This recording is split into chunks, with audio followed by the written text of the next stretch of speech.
Acknowledge the recording.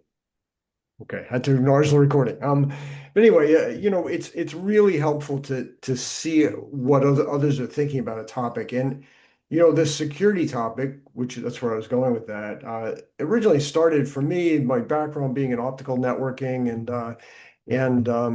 and some of the transport technology there, which then eventually came into this thing that we just called encryption, right? There was a desire among some communities to encrypt payload as it goes across an optical network, which then led to certain segments, military, not surprisingly, sometimes the financial sector saying we got to think more broadly about different threats, and so then that led to eventually to this notion of the threat posed by quantum computers about I think around about late 21, 22, and then that, had a bunch of us, a few of us within Nokia. It was not by any means a big, project. A few of us within Nokia said, "Hey, there's something here that we really should be talking to the industry about and trying to kind of collect our different product capabilities and even developments over time into something that protects against this threat." So I think, for this forum, I don't think I need to go too much into the thread. I think you understand it, but I of course have slides here. I'll pull up and I'll just like touch on it a little bit. I'm not going to spend a lot of time going into what we mean by a cryptographically relevant quantum computer or Shor's and Grover's algorithms. I'll mention them, but they've just become common things to talk about. And so fast forward here to August of 2026, and the conversation's matured somewhat. Most people in the industry seem to understand what it's about, and then it kind of becomes, well, what do we do from here, right? And then certainly the research and education community. That's where I started this thought thread from. Was you've always been a great sort of sounding board. So that event back in uh, April, I guess it was, in Chicago. I think we were been so many things since then.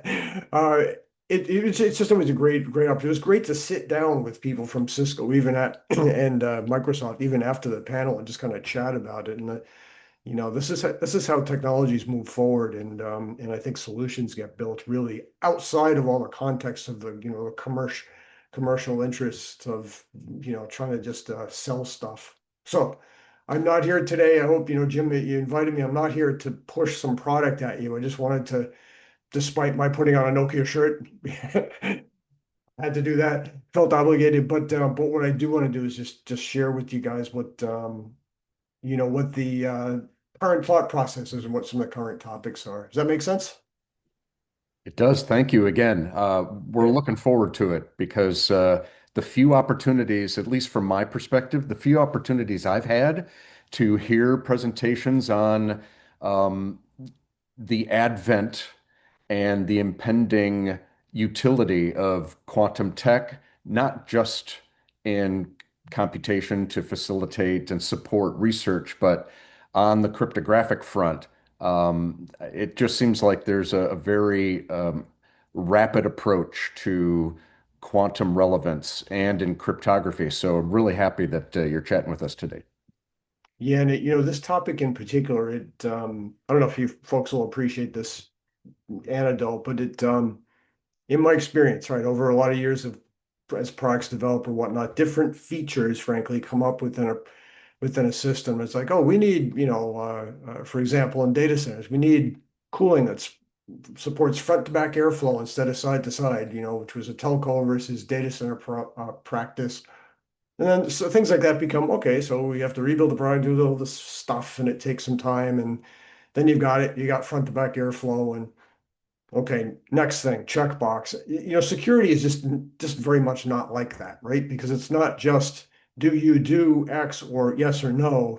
It's really more about there's a threat, right? And you got to think about how that threat can come at your network, how what the attack surface, as they call it, is, what the vectors are.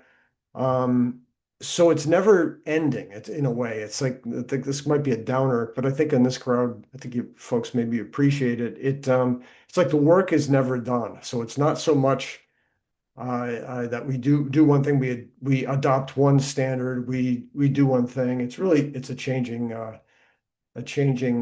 beast, frankly. So.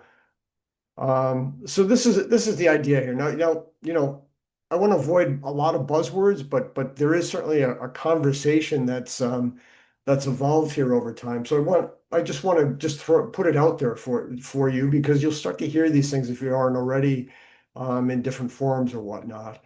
It is so my story about front to back airflow or my anecdote there gives a good entree point into talking about this. In other words, it's not so much as saying, as we might have 10 years ago, yeah, we have encryption on our optical transport gear, or we can encrypt at layer three, we can do IPsec. Next topic. It's really more about saying, okay, do I trust the network? How much risk can I endure or take? And how do I protect against that risk? Because these attacks are coming from all different places. So what we are trying to put out there and to help people get into the mindset of thinking about broader trust in the network, meaning all layers, from application layer down to the physical layer. How do I build trust in that digital connectivity that you have in the network? And there's just a couple of sort of things to think about here, right? The idea of, first of all, digital sovereignty. This is kind of in a way, a new thing for us anyway, which is to say, the conversation that I might have with Internet 2 may differ even from the conversation I have with the CSC, the run in Finland, maybe. It's almost certainly is a difference if I talk to the US Department of Defense versus, I don't know, maybe the Canadian MOD. No, I'm joking. Maybe versus a Ministry of Defense in let's say Asia somewhere, where basically, you know, countries, for better or for worse, want to have sovereignty, meaning national control over what we mean by governance and compliance. Just because that other place says it's good doesn't mean it's good enough for us necessarily. So a lot of the standards and certifications that you see that pop up,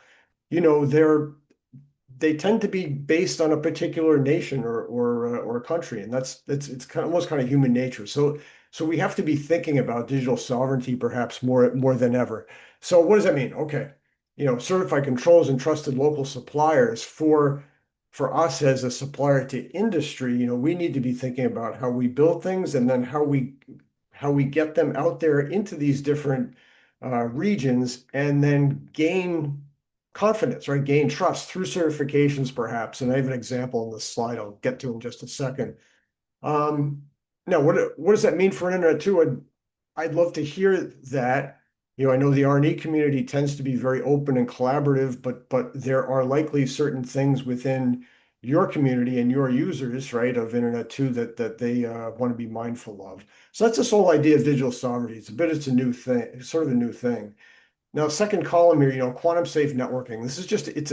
It's just three words that we Nokia have adopted, as have others, right? To mean the network is safe against attack by a quantum computer. Sometimes people look at that and they think it has something to do with, it absolutely means that it's quantum key distribution or there's somehow a quantum computer involved. It's like, no, simply put, it means we're safe against attack by a quantum computer. And we very frequently use that phrase that's written out here, multi-layer defense in depth implementation. The idea being that it's not sufficient, it's helpful, but not sufficient to put just one protection or one technology in place in one place. Meaning, if I just do optical layer protection using even symmetric key infrastructure, PS key, pre-shared keys, or I just do quantum key distribution on a physical layer, that's not enough. We advocate for at least two, maybe three protections that perhaps use different technologies, which I've got listed out here. So this gives a high degree of resiliency against attack, and then also this idea of agility, the idea of being able to change things out as you might need to over time. Okay. Then, the third thing to point out here is just this validated trust. I've been Nokia because that's just where I come from, but this has got to be with any members of your supply chain, any vendor.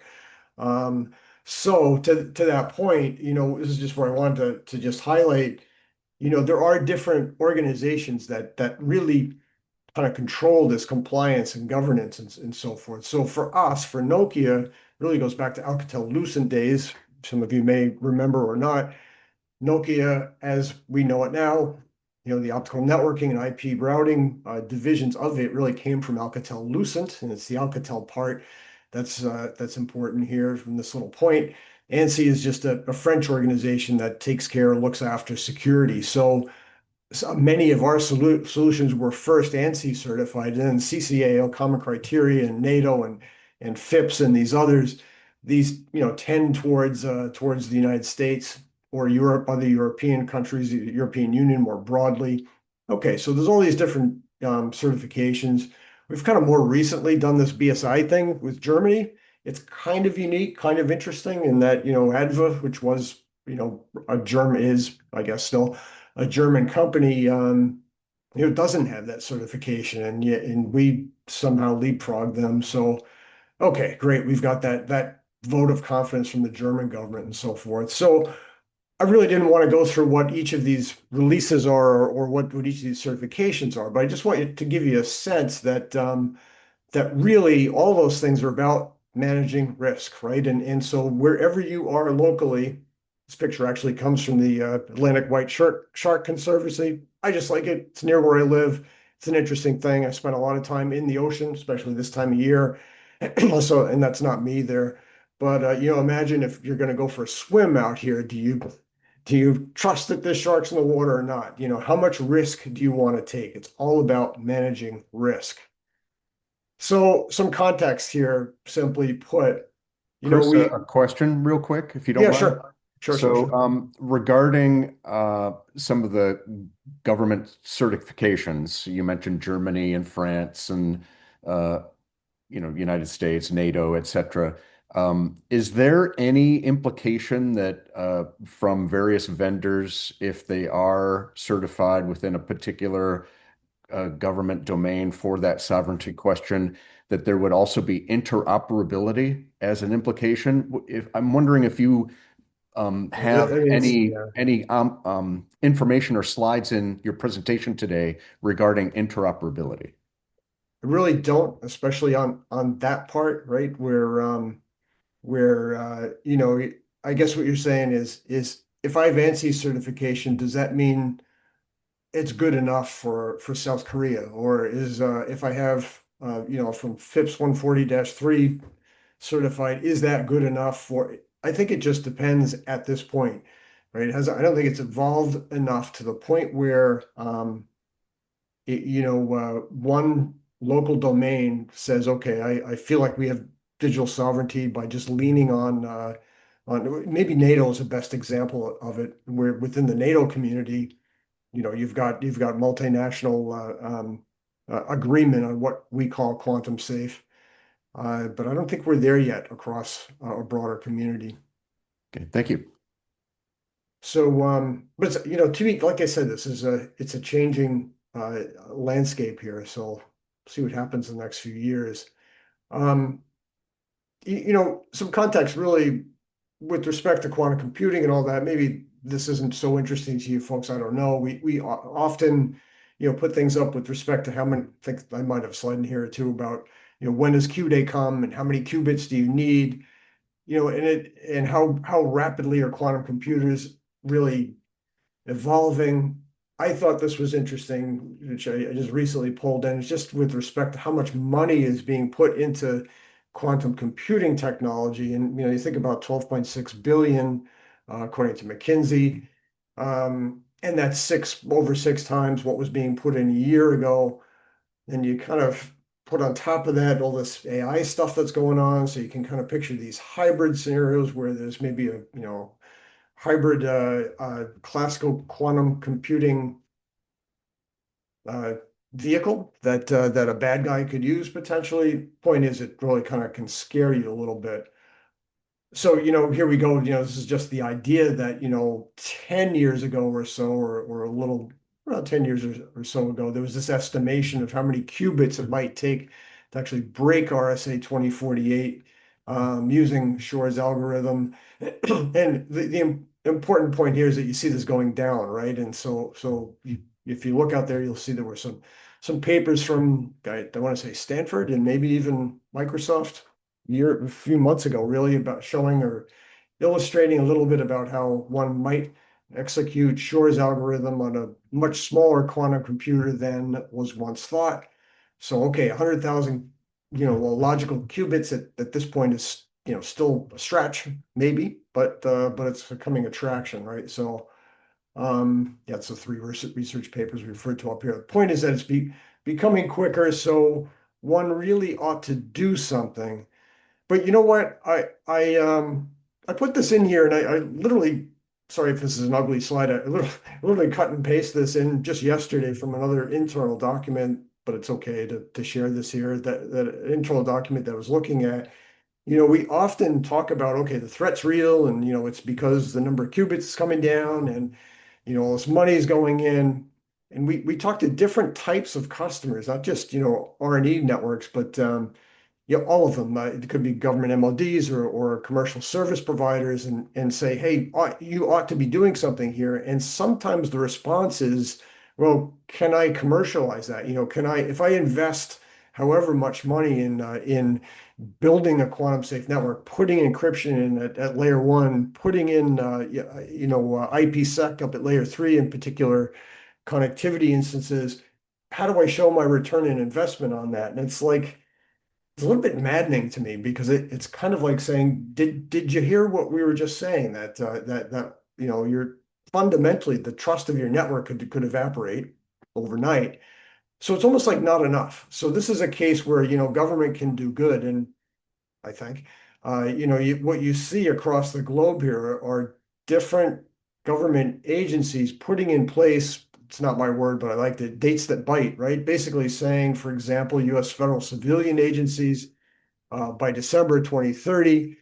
Fundamentally, the signatures and then certificates and encryption later on have to comply with this executive order, uh, and so forth down the line. I have Japan on here. We do actually, though not much detail.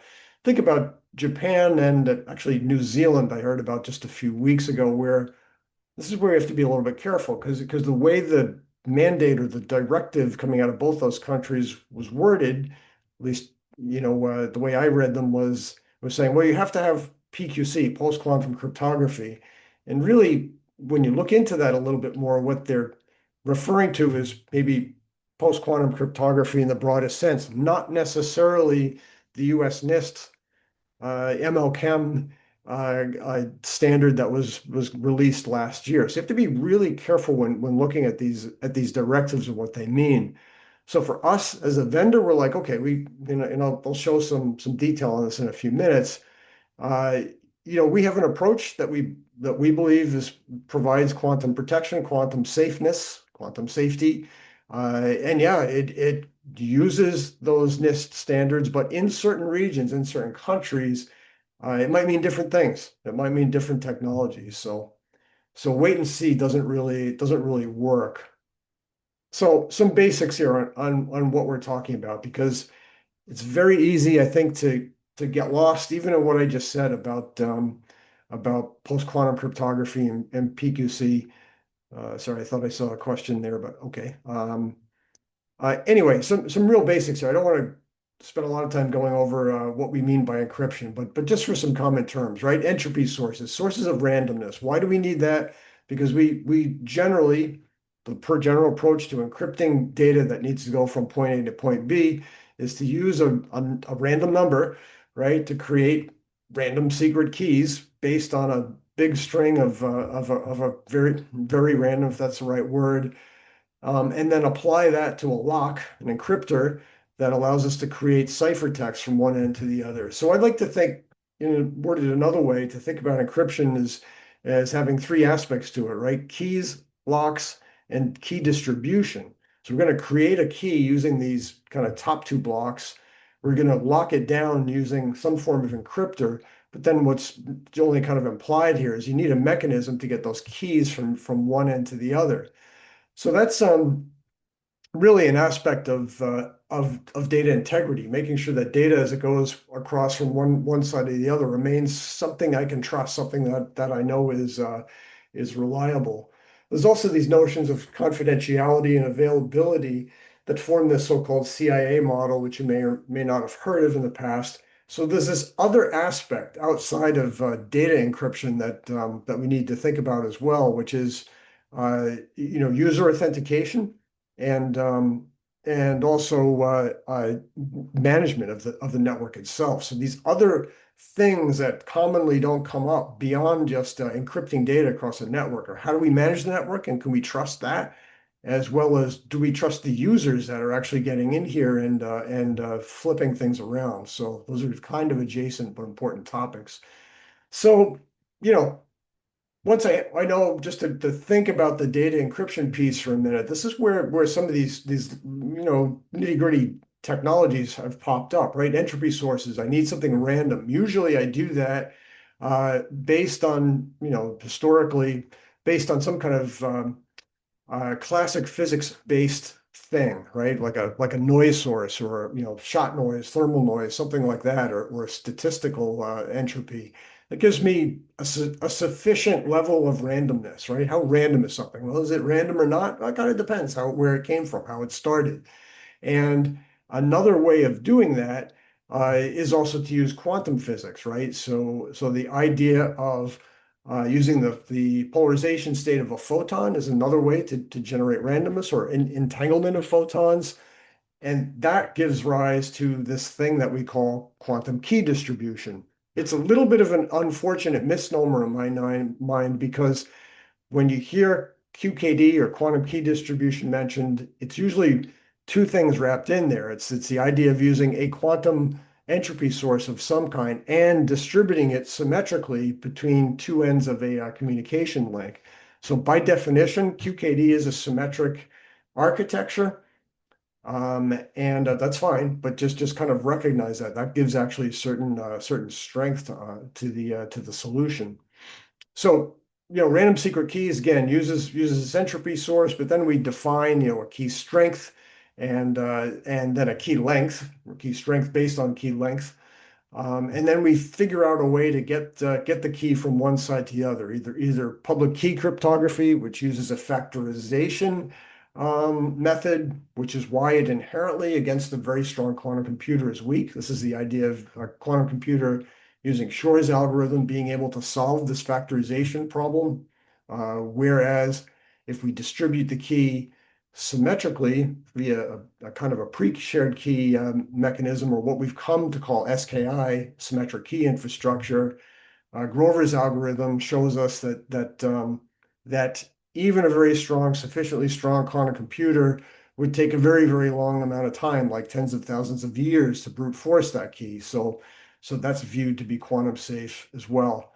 And then lastly, finally, the encryption engines, um, don't get confused, by the idea of post-quantum cryptography replacing AES, because sometimes I hear that. There's maybe some talk about that in some circles eventually, and this kind of touches on a little bit of a digital sovereignty thing, but there's still a lot of trust in the AES standard, which did come out of NIST in 1997, I believe. And this is kind of this fortification thing that we call like counter mode. But AES is still fundamentally the lock, right? That's how I'm going to take plain text data, use that key, create ciphertext, and transmit it across the link. Now, if I don't trust NIST for some reason, is AES a question? This gets into that sovereignty issue again. But we don't see it really replacing that anytime soon. So given that altogether, maybe a bit of a review. This is maybe just Nokia's kind of view on this whole thing. But we believe that there's a complementary use here for both symmetric, meaning SKI solutions, and asymmetric solutions, meaning PQC, post-quantum cryptography, mathematics-based post-quantum cryptography as time goes on here. They each have sweet spots within the network. So just as a real simple example, imagine an optical link, maybe between two large data centers. I don't know that I can construct one in the correct context for Internet 2, but imagine a data center but I'll try. Imagine a large data center at Caltech trying to connect to CERN in Switzerland. Maybe I've gone across undersea there and that's wrong. But anyway, imagine that's a very large and nailed up permanent connection. And it's a large amount of traffic. It's a small number of endpoints. It's sort of turned up once and left there. So it makes a lot of sense to use pre-shared key technology, which locks that thing down and then rotate the keys on a periodic acceptable basis. We tend to call this a centralized symmetric key infrastructure, and you're kind of done there at that physical layer. But then over on top of that link, perhaps there are different applications turning on and off, and maybe they go to different places even still.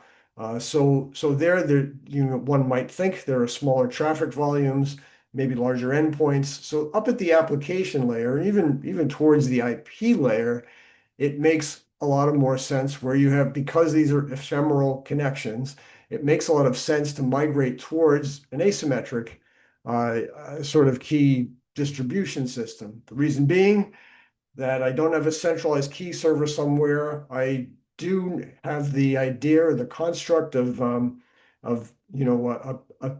public thing, a public secret between 2 points, and then computing a key. So this is a great place where PQC fits. So there remains a sweet spot. We don't see one or the other of these things replacing each other. They work together, and that's where we come up with this model, this picture.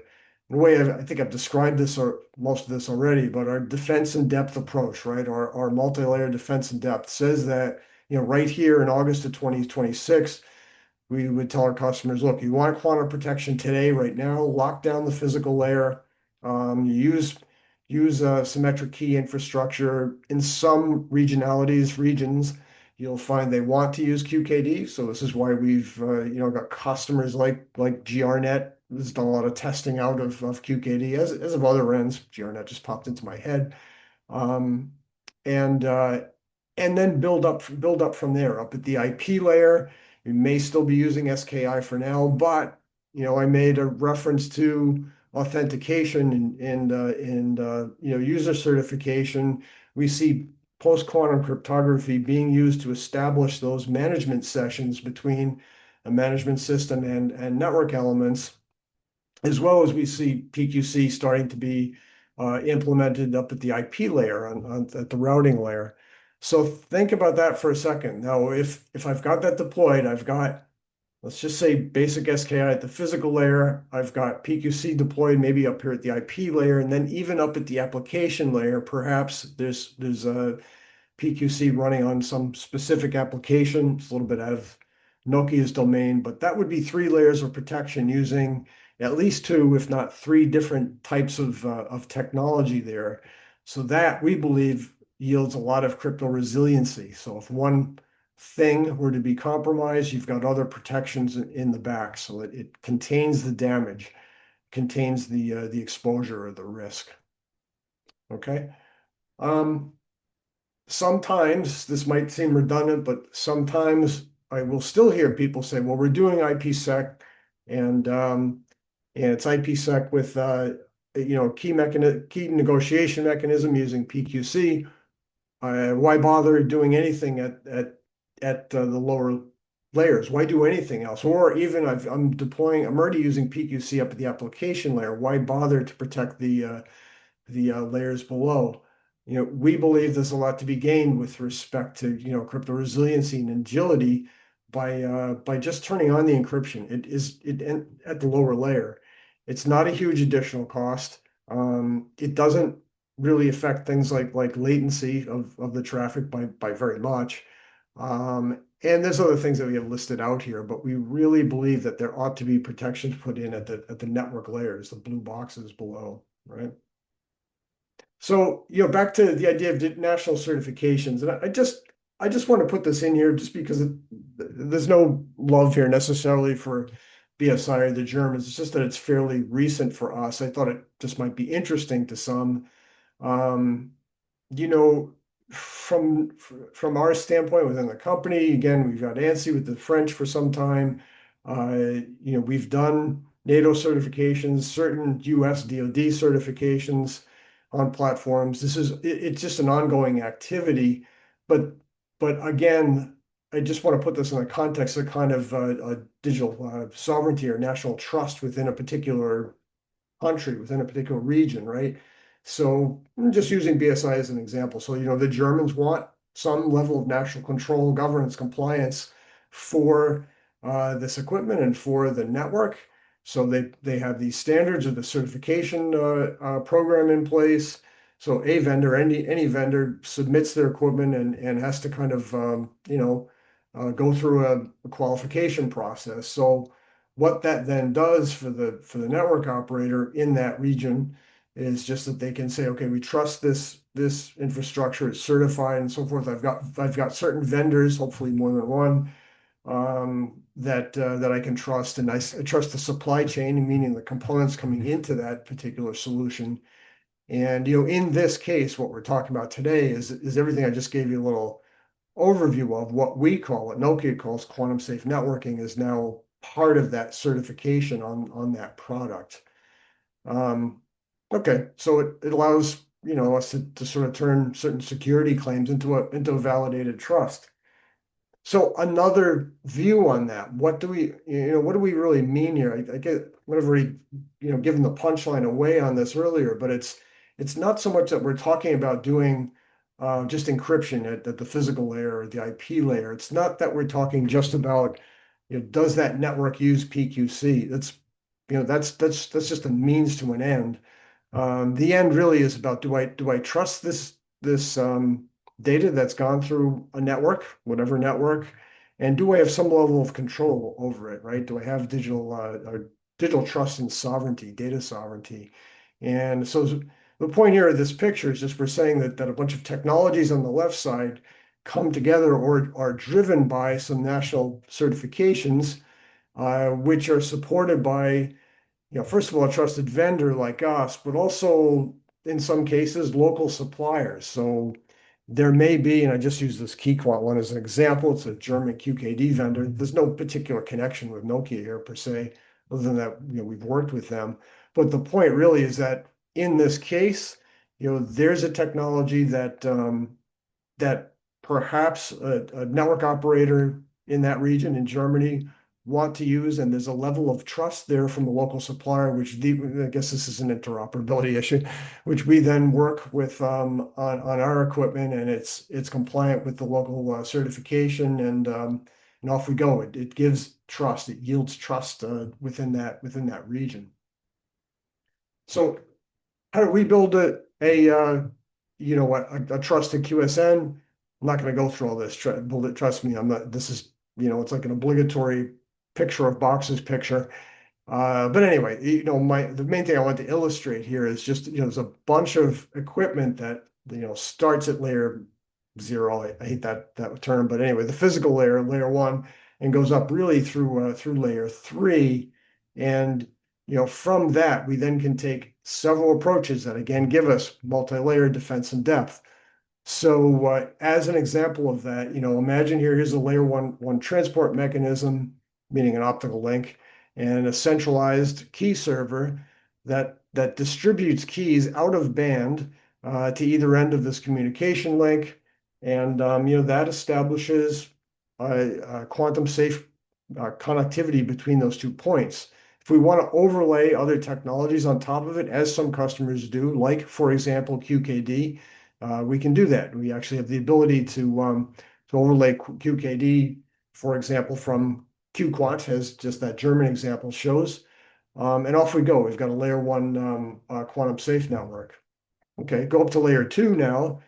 For example, it's actually very similar in the case. Here's this thing called MKA, where the key is still kind of symmetric, right? But we use this MACsec key agreement protocol to distribute keys between 2 kind of connectivity enablers. Use that term sometimes, but it becomes a pre-shared key example, right? And so in that case, you've got MACsec deployed, again, quantum safe by basis of Grover's algorithm. So now you've got, if you imagine this, if it's riding over an optical link, you've got layer 1 protection and you've got layer 2 protection. If one would want to, you can then also go up to layer 3 And the only reason I really want to highlight this more or push on it more is already, there is this adoption of this thing called PQC chem, chem meaning key encapsulation mechanism, whereby now we've gone away from the use of I'll just say other types of symmetric key distribution mechanisms, meaning like I showed in the other two examples, and we're adopting these mathematics-based keys for encapsulation. So in this example, this would be FIPS 203, which provides connectivity up at layer 3. There's other ways to do this too. This thing called post-quantum pre-shared key, slightly older standard. Again, I mean, this is a good example of digital sovereignty at work, perhaps, where this is a network operator in Turkey that adopted this solution using RFC 8784, which does the same thing, we would argue, as using PQC chem, but that perhaps this network operator doesn't want to lean on FIPS 203. Maybe they don't want to adopt that yet. So there you have it. Multiple ways to approach the thing. Couple of examples here, then I guess we'll open up for questions. I guess I really already talked about this. Just a simple network example, right? Whereby we've got this centralized key manager out here. In this case, imagine you've got this QKD example. Maybe this is our Caltech to CERN example, hypothetically. Maybe there's an optical link. This would be a subsea piece in there running QKD. How could you do QKD over that huge distance? Well, we would have a satellite involved because QKD has some distance limitations of 100 kilometers or so. Could be happening. But the point really is you've got this centralized key orchestrator here in the middle, which may also be orchestrating keys out to other links or data centers within the overall network, right? But you've got quantum protection all around. Other two examples I just want to put in here of this would be a case where maybe you've either got shared tenancy or multi-tenancy within a network. And I thought this might be interesting to you folks because, I'm thinking of Internet 2 as, a consortium, I suppose, of where you've got other member networks that feed into it. And if they are looking for protection, I won't just say encryption, but really quantum protection, how do you do that? If you have so just a simple example, you have three tenants on the network, right? And they have connectivity among, actually, it could be different points, doesn't much matter. But one way to do this is that imagine, if you will, over here, this is Internet 2, perhaps. You've got an operator security operations center. Internet 2 would control the key orchestration, sort of at the direction, if you will, of the three tenants. Tenants always own the keys, but the important point here is that you as the network operator have that physical piece of hardware, that hardware security manager in your premises, and distribute keys and rotate them according to the agreement you have with the different tenants. That's just one shared multi-tenancy arrangement, right? Why do that? Because you're offloading that responsibility from these different tenants. However, some tenants don't want to offload that responsibility. They intentionally might want to keep that responsibility within their domain, especially in like military circles. So here, what's happened now is that key orchestrator has moved up into each of the three different tenants, and they own that facility and they control the keys completely, including the hardware and so forth. And they push the keys out from their own security operations center to the particular connectivity enablers that they might be using, and yet Internet 2 would retain operations of the overall network. Those are just two examples, right, of how this thing might really work in practice. When we say connectivity enablers, it's just an abstraction. Just means could be layer 1, could be layer 2, 3, etc. It's just the endpoint, either switches, transport gear, or routers across the network. So, okay, I've probably talked too long maybe, but why does it really matter? We really want to be thinking about how to, I mean, another way to word this might be how do you build trust through certifications.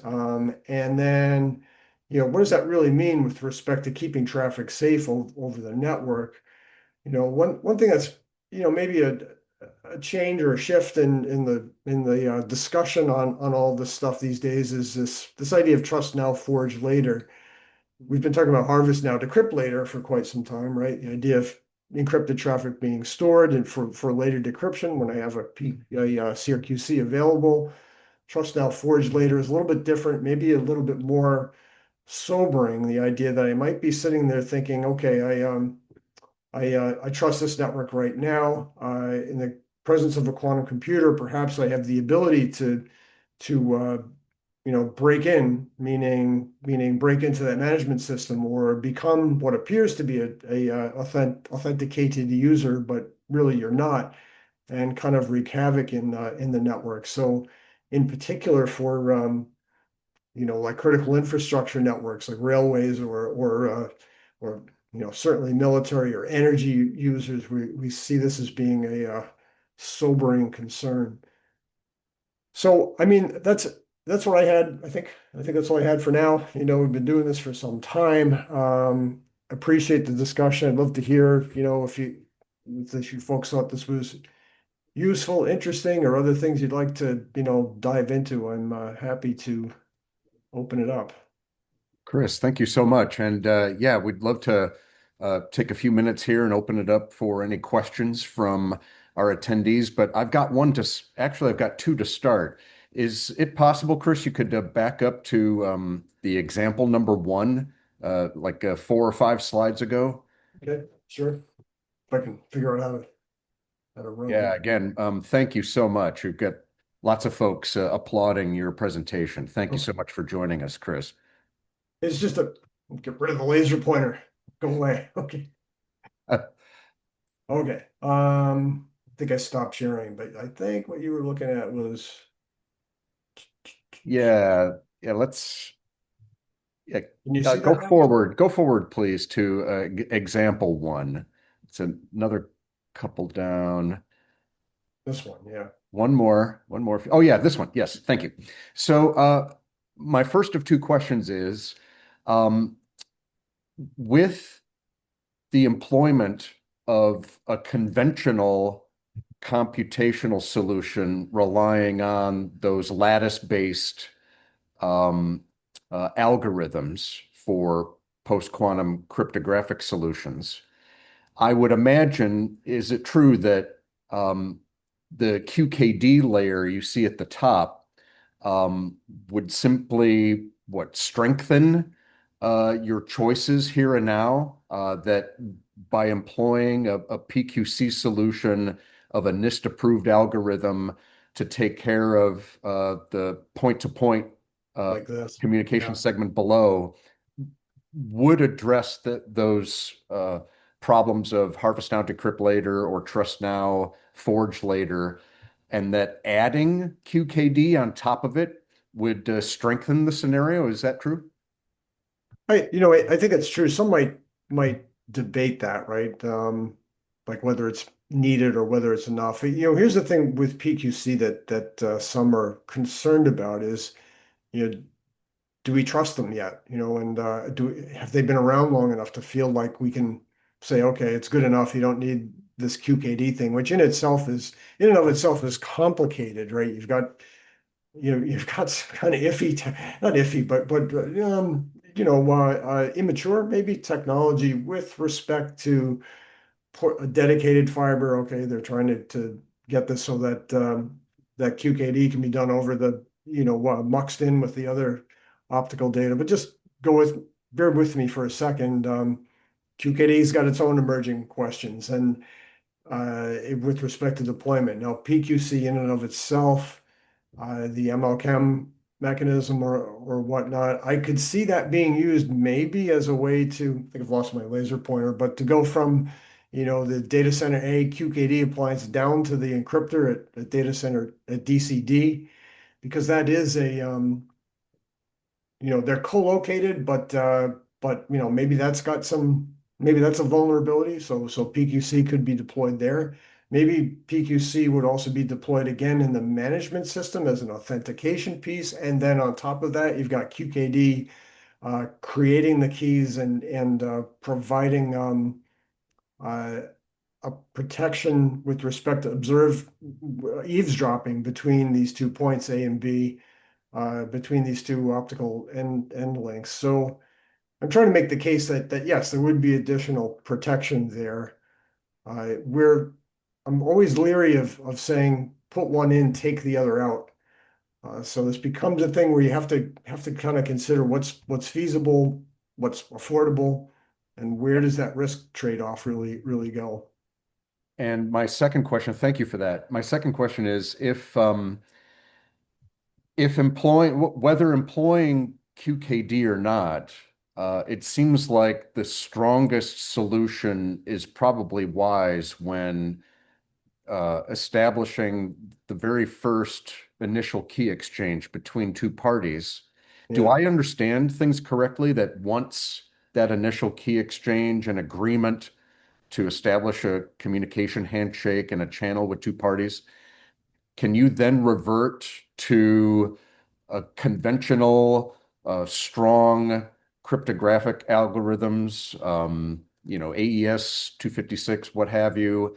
And is the advice then to rotate keys quickly so that if any of that were captured, any of that traffic were captured by frequent key rotation, you're really making it inordinately difficult for hackers to then attempt to decrypt it later on?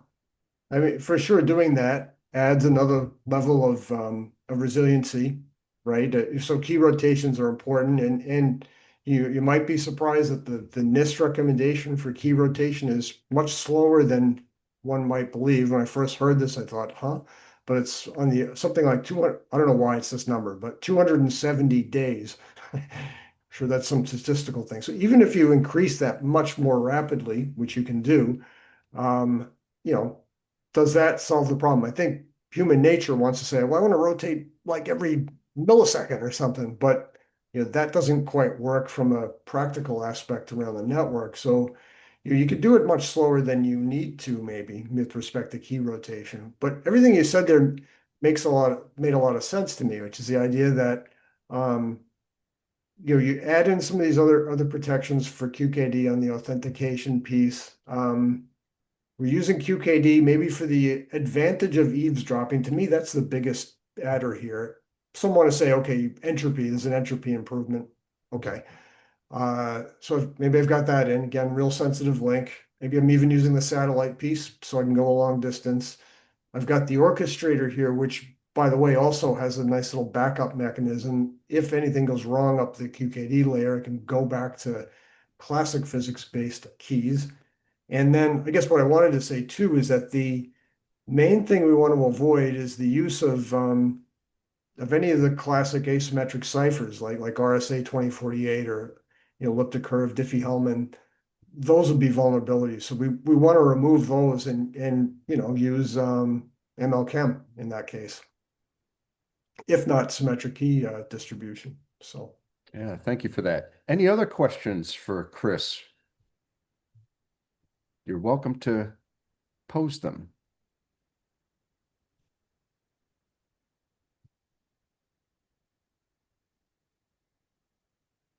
Well, thank you, Chris. Tell you what, Chris, I'm going to ask if it'd be all right if I happen to field any questions from the audience so here, maybe by email or chat. If you wouldn't mind, I could email them to you, and you could consider responding with some pointers or guidance, and I can put it in our running notes document as sort of a little safety net here. yeah, I'd be happy to anytime. Always glad to talk. I see someone's looking for the slides. Absolutely. We can share them. Jim, do you want me to, I can email these to you or Yeah, please, come up Chris, on? go ahead and email the slides to me, and I will make them available. I'll put them on our Google Doc site if that's okay with you, Chris, and that's how I'll share it with our fellow attendees. Okay. Okay. There's one other question that looks easy. Hopefully it's got a barb to it, but about, what an asymmetric distribution image looks like, right? That, if if I may. Are we out of time or should I try to address Yeah, that? we've got a couple minutes left, please. It's when I show a picture like this, the the symmetry comes up. I'm sorry, just fighting the stupid laser pointer. I don't know why that's happening. Um, Dock to the right. I've never seen that before. Anyway, okay, okay. The the symmetry is obvious when I show a picture like this. I always, when I'm talking to people, I want to find them drawing a triangle too. The asymmetry, basically, the tip of the triangle disappears, so it really becomes more like, if I can, let's see, it really becomes more like this picture, only without the quantum safe HSM or the two guys here. It really becomes where the red key gets pushed through the data plane, right? So when we talk about asymmetric ciphers or asymmetric key distribution, the idea is that we each are given a piece of information ahead of time, and then you're given a secret piece of information, and then that secret piece plus what I had before, I compute a key and then use that key and include it in the data plane to go from one end to the other. And that, if I describe that well enough for you, hopefully you understand it's based on factorization, right? And that's the weakness. That's where it becomes easy or certainly possible, if not probable, for a quantum computer to do that defactorization and figure out the key. So what does an asymmetric diagram really look like? You can imagine, yeah, no, you can't see my hand, but just take all the stuff off from the top of the left side here, right? And it's really just link one, link two, or sorry, yeah, one link, side one, side two, Alice and Bob. Um, so that sounds really simple, right? And that's great. And that's why asymmetric ciphers took such hold. And ML Chem goes back to an asymmetric cipher. It gives us the ability to embed a key in the data plane and get it between these 2 points and yet still avoid that factorization problem, right? So this idea of modular lattice, the modular lattice with errors, I think is, it's a very difficult problem. It's a tractable problem, such that I'm using a very difficult problem. Shor's algorithm no longer applies, and I'm able to have that great deal of scalability to go from one point to the other. So that's the advantage of the asymmetric cipher. I'll be quiet now. Hopefully that. Well, we've hit our time. Thank you, Chris, again for agreeing to chat with our quantum compute interest group at CARC today. A terrific presentation. I very much appreciate you being willing to spend an hour with us. That was awesome. Yeah, great. Thanks, everyone. I always, love you guys. Always like to talk to you, and hopefully we'll see you at TechX, right? Yeah, yeah, I hope we do. Thanks again, Chris. Thanks, everyone. Bye. Cheers. Cheers.